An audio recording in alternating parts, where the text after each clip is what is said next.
बचाओ बेटी पढ़ाओ बहुत ज़रूरी है। उसी के साथ अगर हमारे गांव में गंदगी होगी तो कैसे बेटी बचाओ बेटी पढ़ाओगे? जब गंदगी की ही सफाई नहीं होगी तो कैसे करोगे? सबसे पहले हमारे लिए बेटी बचाओ बेटी पढ़ाओ तो ही ज़रूरी है, उसके साथ ही ये गंदगी साफ़ करना भी बहुत ज़रूरी है। समस्या है सर, यहाँ के बच्चों का, जनानियों का मंदिर में आसपास के गाँव का निकलना बहुत ही दुर्भर है।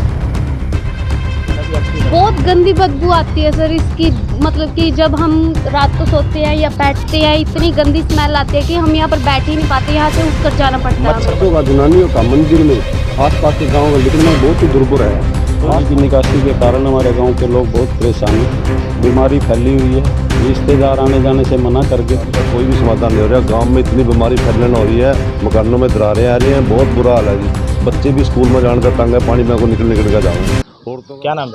मेरा नाम नीलम होगा है। और ये हमारे गांव की हालत देखना, मेरे को स्कूल में जाते टाइम भी बहुत दिक्कत होती है, गंदे पानी से निकल कर जाना पड़ता है, पाँव गंदे हो जाते हैं, ड्रेस गंदी हो जाती है, जिसके कारण हमें टीचर से भी बहुत सारी बातों का सामना करना पड़ता है। और ये देखिए जैसे कि आप देख रहे हैं गंदा पानी है और इसके ऊपर कितने गंदे मच्छर फैले हुए हैं और जिससे हमें डेंगू फैलने का भी डर रहता है। हमने बहुत बार कंप्लेंट भी की है, यहाँ तक कि हम अपने CM ऑफिस तक भी कंप्लेंट लेके गए हैं, इस पर कोई एक्शन नहीं हुआ है। तो हमारी आपसे रिक्वेस्ट है कि प्लीज़ हमारे गंदे पानी की निकासी की जाए ताकि हमें इससे राहत मिल सके। तो घरों में इसकी बदबू वगैरह भी आती है? बहुत गंदी बदबू आती है सर इसकी, मतलब कि जब हम रात को सोते हैं या बैठते हैं इतनी गंदी स्मेल आती है कि हम यहाँ पर बैठ ही नहीं पाते, यहाँ से उठकर जाना पड़ता है। मच्छर मक्खी और बीमारी फैलने का भी बहुत ज़्यादा डर है सर, जैसे कि आप भी जानते हैं कोरोना काल चल रहा है और मच्छर ये देखिए कितने गंदे बैठे हैं और मच्छरों से तो डेंगू और मलेरिया फैलने का भी बहुत ज़्यादा डर है। तो क्या मांग करते हैं सरकार से? बेटी बचाओ बेटी पढ़ाओ का नारा देने वाली आज बेटियों के खिलाफ समर्थन में खड़ेगी? हाँ जी सर, ज़रूर। बेटी बचाओ बेटी पढ़ाओ बहुत ज़रूरी है। उसी के साथ अगर हमारे गांव में गंदगी होगी तो कैसे बेटी बचाओ बेटी पढ़ाओगे? जब गंदगी की ही सफाई नहीं होगी तो कैसे करोगे? सबसे पहले हमारे लिए बेटी बचाओ बेटी पढ़ाओ तो ही ज़रूरी है, उसके साथ ही ये गंदगी साफ़ करना भी बहुत ज़रूरी है। सर ये 4-5 साल से बनी हुई है और गाँव वासियों को, यहाँ बच्चों को आने जाने का, मकान तक यहाँ बीमारियाँ फैल रही है। इतनी गहरी समस्या है सर, यहाँ से बच्चों का, जनानियों का मंदिर में आसपास के गाँव का निकलना बहुत ही दुर्भर है। तो आसपास के लोगों में इतनी बीमारियाँ फैल रही है, बहुत ही ज़्यादा। जहरीले जानवर इसमें से निकलते हैं जो बच्चों को डर लगता है, सांप बिच्छू, इतनी बड़ी गंदगी फैली हुई है। नहीं सर, इतने ध्यान अधिकारियों से शिकायत किए सर, BDO से, प्रशासन, DDPO से, सब कुछ राजनीतिक लोगों से भी मिले थे जिन्होंने समस्या हल करने के लिए कहा था, लेकिन हुई नहीं। इन्होंने कुछ झूठी कॉपियाँ प्रशासन के सामने रख के, इसमें ही प्रशासन के कुछ अधिकारियों की मिलीजुली है। ये समस्या हमारे गांव में लगभग 5-6 साल से है जी।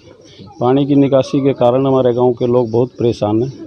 बीमारी फैली हुई है, रिश्तेदार आने जाने से मना करके अभी आपके गांव में तो बहुत पानी गंदगी फैली हुई है, हम आपके गांव में नहीं आते। हमारा तो यहाँ रहना बहुत मुश्किल हो रहा है जी। लगभग हमने प्रशासन को सभी दफ्तरों में चक्कर लगा दिए जी, BDO के पास, DDPO साहब के पास, कोई हमारी सुनवाई नहीं कर रहा है जी। तो कहाँ ये काम अटका हुआ है? किस वजह से निकासी नहीं हो पा रही? ये निकासी जी कुछ शरारती तत्वों की वजह से निकासी नहीं हो रही। गांव की फिरनी में को पानी नाला निकालना, हमने गंदे पानी की निकासी।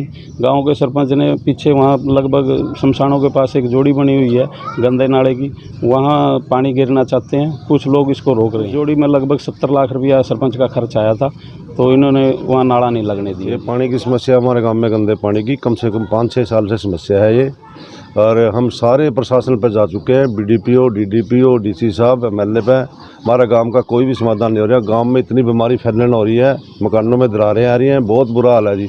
बच्चे भी स्कूल में जाने का तंग है, पानी में को निकल कर जावें। औरतों का बहुत बुरा हाल है, मंदिर में जावें सवेरी ऊपर को घूम काम है, यहाँ पर इतना बुरा हाल है पूछो ना। कितने घरों के आगे ये पानी? कम से कम 150 से 200 घर।